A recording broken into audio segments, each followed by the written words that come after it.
vídeo vamos a facer un repaso dos niveis de organización dos seres vivos. Os seres vivos, en concreto o ser humano, estamos formados por estructuras que cumplen funcións. Estas unidades das que estamos compostos as podemos clasificar en niveis de organización, de menor a maior complexidade. Cada nivel contería a outro nivel inmediatamente inferior de menor complexidade. Hai que puntualizar que o que vamos a tratar neste vídeo son os niveis de organización dos seres vivos que estamos formados por materia convencional. No noso universo hai dous tipos de materia convencional e materia escura. No Big Bang, que formou todo o que existe no universo, se formaron 4 cousas: materia, enerxía, espazo e tempo. A enerxía hai de dous tipos. Case o 74% do que existe no universo é enerxía oscura. Non sabemos cal é a súa natureza, pero sí sabemos que debe de existir porque as galaxias se están alonxando cada vez a maior velocidade, é dicir, se están acelerando a súa expansión. En canto á materia, existen en torno a case 23% do que existe no universo é materia escura. Non sabemos con exactitude a súa composición, non está formada por átomos, nin por antiátomos. Se cree que se postula que existen unhas partículas que son os WINGs, que serían os que conforman esta materia escura.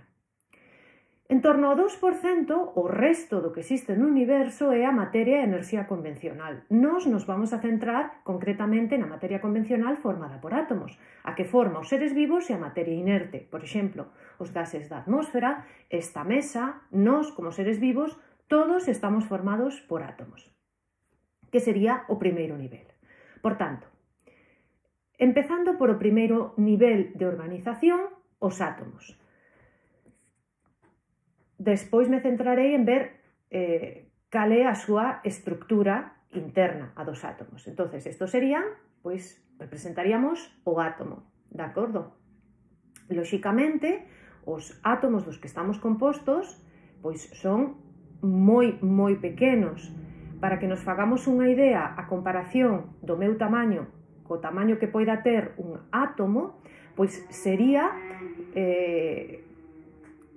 o Sol sería o organismo e nós seríamos un átomo, de acordo?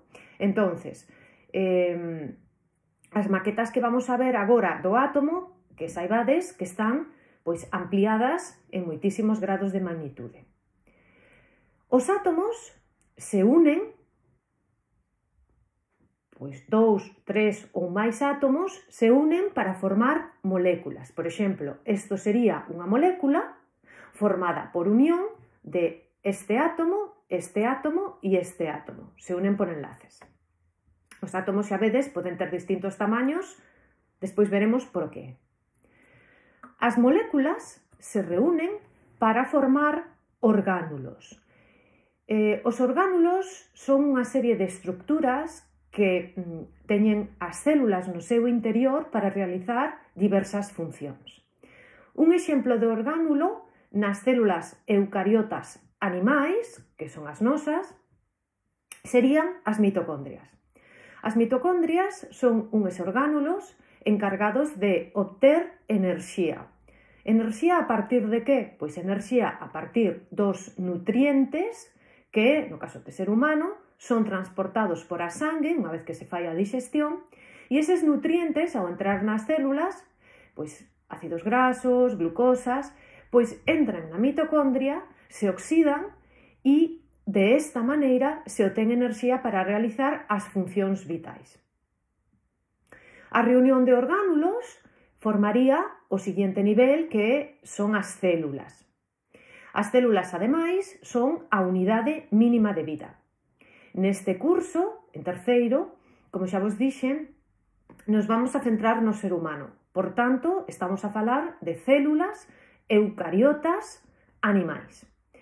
Si nos centramos nos niveis de organización de un organismo, por exemplo, un protozoo do reino protoctista, que é un organismo unicelular, os niveis de organización rematarían aquí, no nivel celular. Por que? Pois porque ese organismo xa, a súa célula, con todos os seus orgánulos, realiza todas as funcións vitais de nutrición, relación e reproducción. No caso do ser humano, que somos organismos pluricelulares do reino animal, pois temos máis de unha célula, temos millóns de células e están pois organizadas de tal maneira que hai estructuras encargadas de realizar cada unha desas funcións vitais.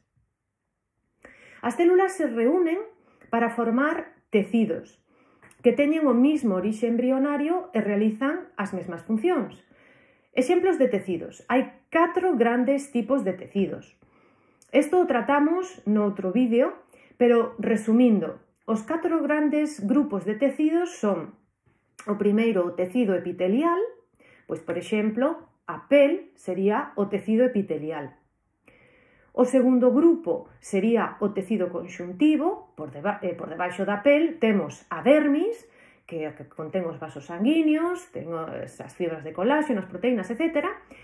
Ou outro exemplo de tecido conxuntivo pois serían os tendóns e ligamentos, pois é outro tipo de tecido conxuntivo. O terceiro tipo de tecido sería o tecido muscular, que realiza contracción, e o cuarto e último tipo de tecido sería o tecido nervioso. Os tecidos se reúnen para formar órganos. Por exemplo, un órgano sería o páncreas ou, por exemplo, o fígado. Os órganos se reúnen para formar aparellos e sistemas, que sería o sétimo nivel de organización, e un exemplo de aparello sería o aparello digestivo, que contén a súa vez, pois, por exemplo, o páncreas que falamos, o fígado que falamos no nivel anterior. A reunión de todos estes aparellos e sistemas formaría o último nivel, que sería o nivel de organismo, de acordo? Que sería, pois, o ser humano. Vamos a empezar co nivel atómico. Vamos a tratar neste vídeo solamente o nivel atómico e o nivel molecular. O nivel atómico. Vamos a ver os átomos.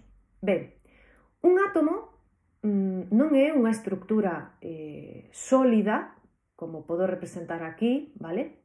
Senón que o átomo está formado, a súa vez, por outras partículas de materia máis pequenas. Entonces, vamos a ver cales son. O átomo está formado por 3 tipos de partículas subatómicas. Vamos a representalas por 3 colores distintos cada unha desas 3 partículas.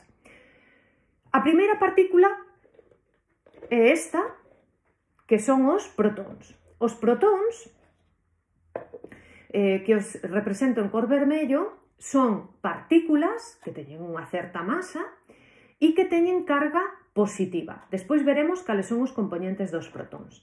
Isto é a primeira partícula, o protón. Outra partícula sería o neutrón, que é unha partícula con carga neutra. Tanto esta como esta están no núcleo do átomo. E o terceiro tipo de partícula sería esta, de cor azul, que son os electróns. Os electróns son partículas en si mesmas fundamentais que non están formadas por outras partículas máis pequenas, como poida ser os neutróns e os protóns. De acordo? Estos son os 3 tipos de partículas. O protón ten carga positiva e o electrón ten carga negativa e o neutrón neutra. O protón e o neutrón son máis pesados, pesan máis, teñen máis masa. E o electrón é máis lixeiriño. O protón e o neutrón están no núcleo, os protóns e os neutróns están no núcleo e os electróns están ao redor do núcleo, de acordo? Antes de nada vamos a ver cal é a estructura dos protóns e dos neutróns. Ben, os protóns están formados, a súa vez, por 3 partículas máis pequeniñas fundamentais de materia, que se chaman quarks. Concretamente teñen 3, 1, 2, 3 quarks. Non é que estes tres quarks estén rodeados de algunha estructura, simplemente é para poder ensinarvos cal é o protón, pois necesito recoller os tres quarks de algunha maneira. Entonces, un protón, en realidade, pois, o que vos digo, isto sería un protón, vale? Estos tres quarks, inda que non teñades que sabelos, en realidade os tres quarks do protón son dous quarks up, que se chama en inglés, e un terceiro quark down. Ben, como están unidos estes quarks? Estas partículas están unidos estes quarks por outras partículas sen masa, que son tipo bosóns, concretamente son gluóns, como superglue o pegamento, vale? Entonces, estes gluóns, que son un tipo de bosóns, son as partículas asociadas á forza nuclear forte, o que fan é unir estes quarks no núcleo e permitir que se forme isto, que sería un protón. Entonces, isto que temos aquí, por tanto, sería o protón. O neutrón. O neutrón está formado tamén por tres quarks, en concreto son dous quarks down e un quark up, e tamén unidos por estos gluóns, de acordo? Ben,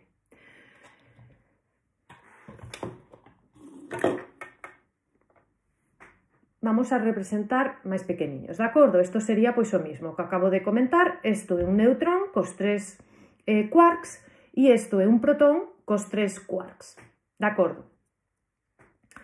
O número de protóns e de neutróns que teñen os átomos é variable. De feito, todos os átomos están reunidos aquí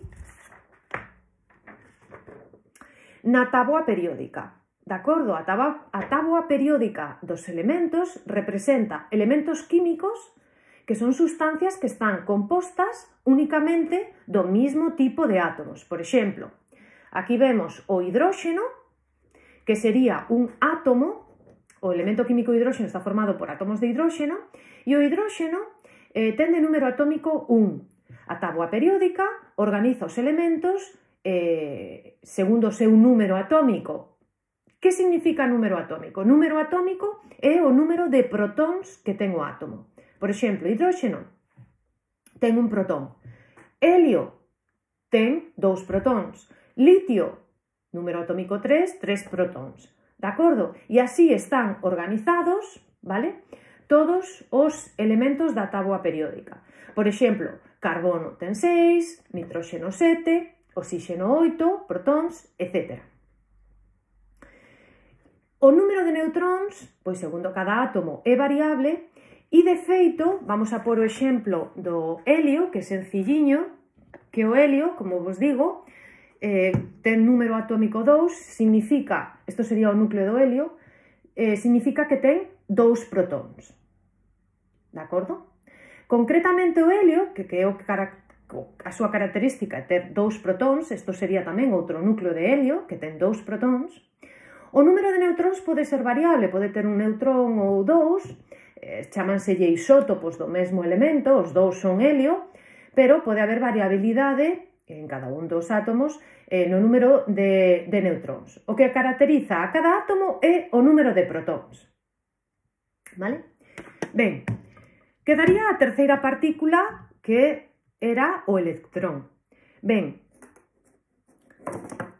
temos aquí, de acordo? Por exemplo, no caso do litio, que tiña 2 protóns, os átomos sempre teñen o mesmo número de protóns con carga positiva que de electróns. Por exemplo, este átomo, se ten 2 protóns, vai a ter 1 e 2 electróns.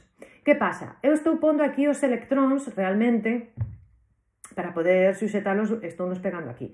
Pero os electróns, se o quixera facer a escala, en realidade, os electróns están moi separados do átomo. Canto? Pois, se eu represento o núcleo, agrando o átomo tanto para poder representar o núcleo con este tamaño, para pôr os electróns no sitio que lle correspondería, ao redor do núcleo, en realidade isto tería que situalo no centro dun campo de fútbol e os electróns estarían ao redor nas gradas, vale? Pero como non o podo facer, pois vounos a pegar aquí, de acordo? Entonces, o átomo en conxunto ten carga neutra e sempre ten o mesmo número de protóns, carga positiva, que de electróns ao seu redor, carga negativa.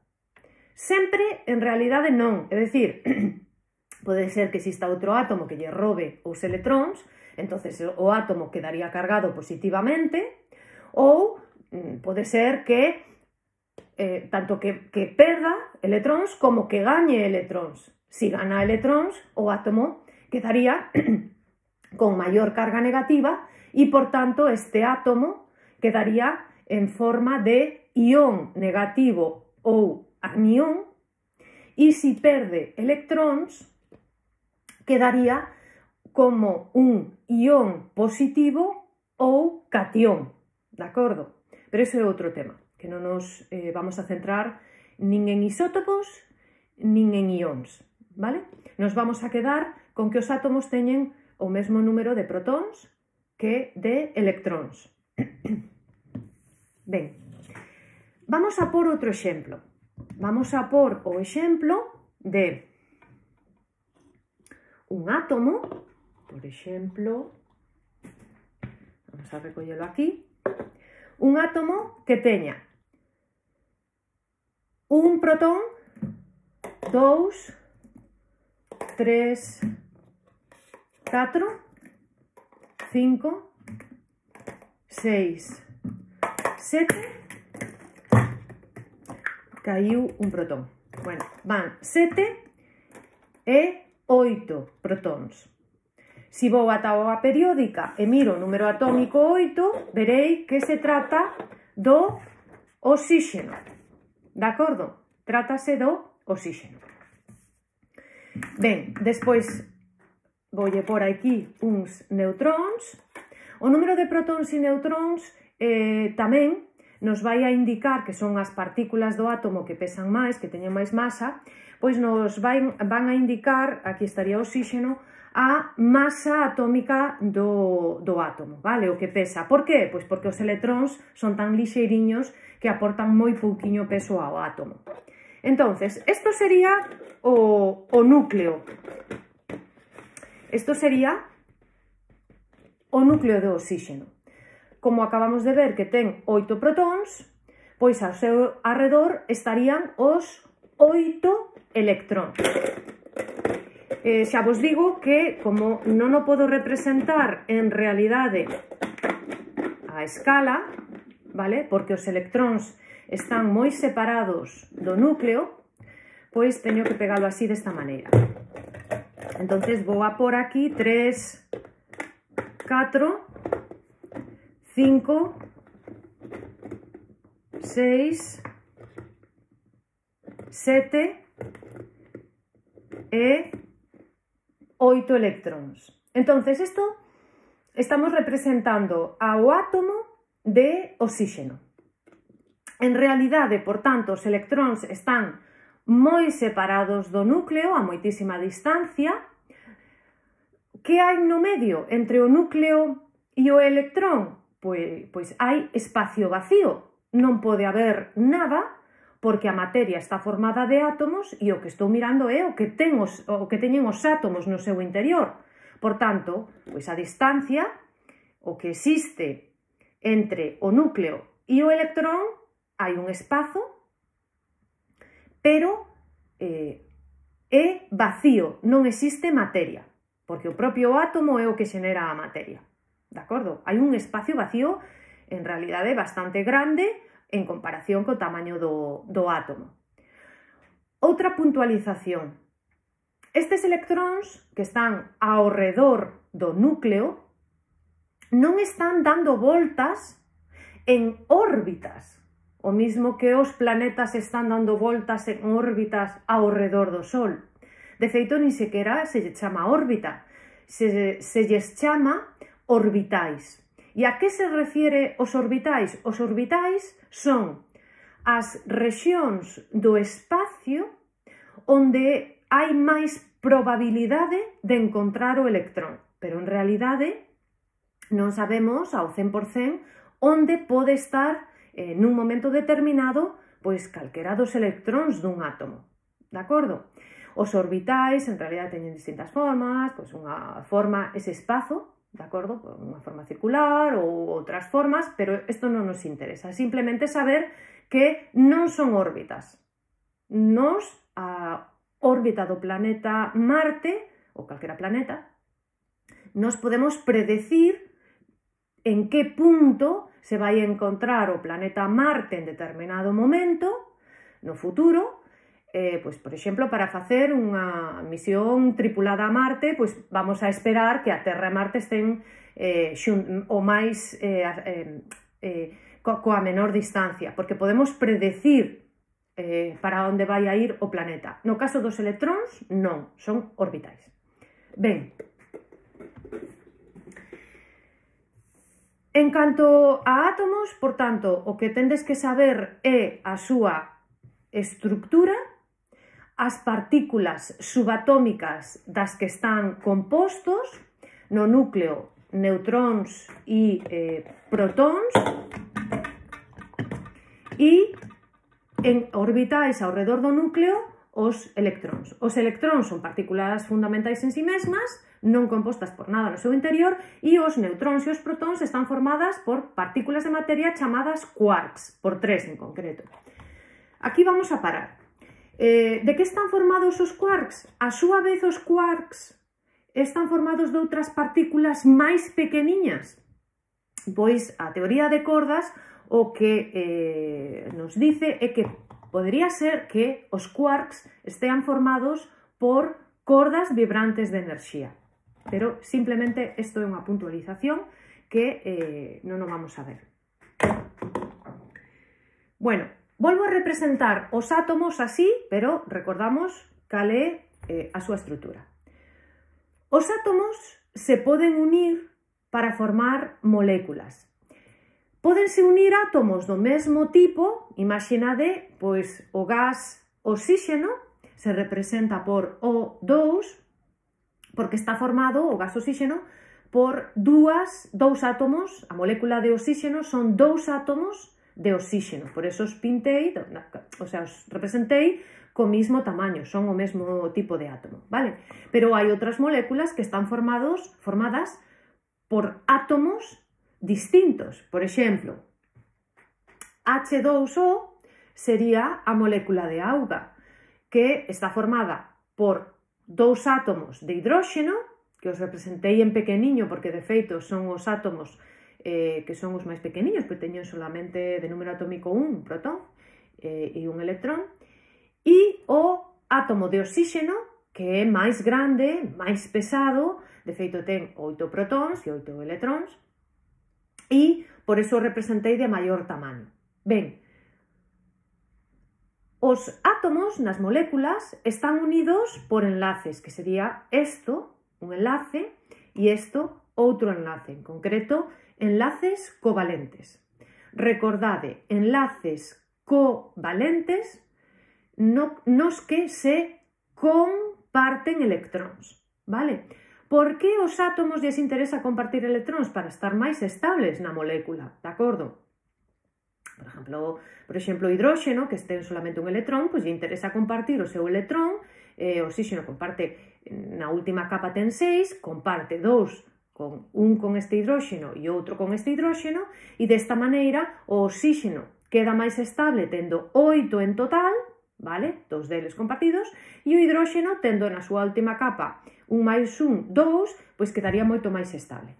Bueno, resultado, isto sería unha molécula H2O, a auga, que estaría formada por 3 átomos. Nos, cando estudiemos as moléculas dos seres vivos, que lle chamamos biomoléculas, noutro vídeo vamos a falar de elas, As biomoléculas as clasificamos en biomoléculas inorgánicas e biomoléculas orgánicas. As biomoléculas inorgánicas, como esta, como H2O, son biomoléculas que podemos encontrar tanto no medio natural, a auga encontrámola no medio natural, como nos seres vivos, de acordo? Nos, no noso interior, temos moléculas de H2O. E as moléculas que son exclusivas da materia viva, esas lles chamamos biomoléculas orgánicas.